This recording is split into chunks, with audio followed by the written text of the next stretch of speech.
ফেরাউন বা দ্বিতীয় রামসিস মিশরে অবস্থিত কায়রো জাতীয় জাদুঘর এটি, যা মাতহাফ দুয়ালি আল কাহেনা নামে পরিচিত। এই জাদুঘরে ইসলামের অনেক নিদর্শনাবলী রয়েছে। এর মধ্যে ফেরাউন লাদে আদুউল্লাহ ওয়া আদুউন নবী মুসা আলাইহিস সালাম, আল্লাহ তার নবী মুসা আলাইহিস সালামের শত্রু, নিজেকে আল্লাহ বলে দাবিদার এবং বহু নারী শিশু হত্যাকারী সেই বিখ্যাত ফেরাউনের লাশের মমি সংরক্ষিত আছে কাচের বাক্সের মধ্যে। ফেরাউন বা দ্বিতীয় রামসিস 1235 খ্রিস্টাব্দে শতাব্দীর পূর্বে নীল নদে ধ্বংস হয়ে ডুবে যায়। সূরা আনফাল 54 নম্বর আয়াতে আল্লাহ পাকের ঘোষণা ফেরাউন সম্পর্কে, আউযু বিল্লাহি মিনাশ শাইতানির রাজীম, বিসমিল্লাহির রহমানির রহিম।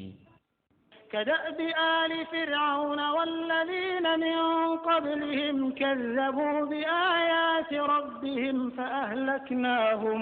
فأهلكناهم بذنوبهم وأغرقنا آل فرعون وكل كانوا ظالمين। যেমন ছিল রীতি ফেরাউনের বংশধর এবং যারা তাদের পূর্বে ছিল, তারা মিথ্যা প্রতিপন্ন করেছিল স্বীয় পালনকর্তার নির্দেশসমূহকে। অতঃপর আমি তাদেরকে ধ্বংস করে দিয়েছি তাদের পাপের দরুন এবং ডুবিয়ে মেরেছি ফেরাউনের বংশধরদেরকে। বস্তুত এরা সবাই ছিল অত্যাচারী জালেম।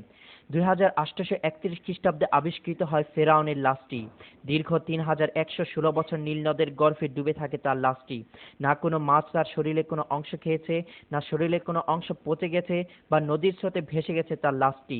এটাই কি আল্লাহর অস্তিত্ব প্রকাশ পায় না?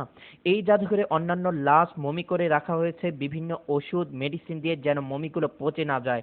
কিন্তু কোরআনে উল্লেখিত ফেরাউনের লাশটি কোনো প্রকার ওষুধ ছাড়াই আল্লাহর নির্মিত মমি।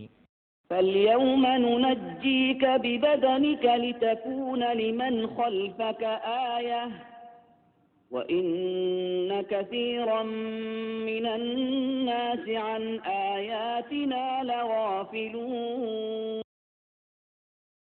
বিলকিস। হযরত সুলাইমান আলাইহিস সালাম এর বাবা দাউদ আলাইহিস সালাম মৃত্যুর পর ফিলিস্তিনি রাজা হন। হযরত সুলাইমান আলাইহিস সালামের মুজিজা ছিল তিনি পৃথিবীর সকল পশু পাখিদের কথা বুঝতেন। হুদহুদ নামক পাখি হযরত সুলাইমান আলাইহিস সালামকে সংবাদ দেন যে ইয়ামেন দেশের মারিবের নিকটে সাবা এলাকায় রানী বিলকিস ও তার জাতি সূর্যের পূজা করে। এটি বিলকিস ও তার জাতির সূর্যের পূজা করার স্থান।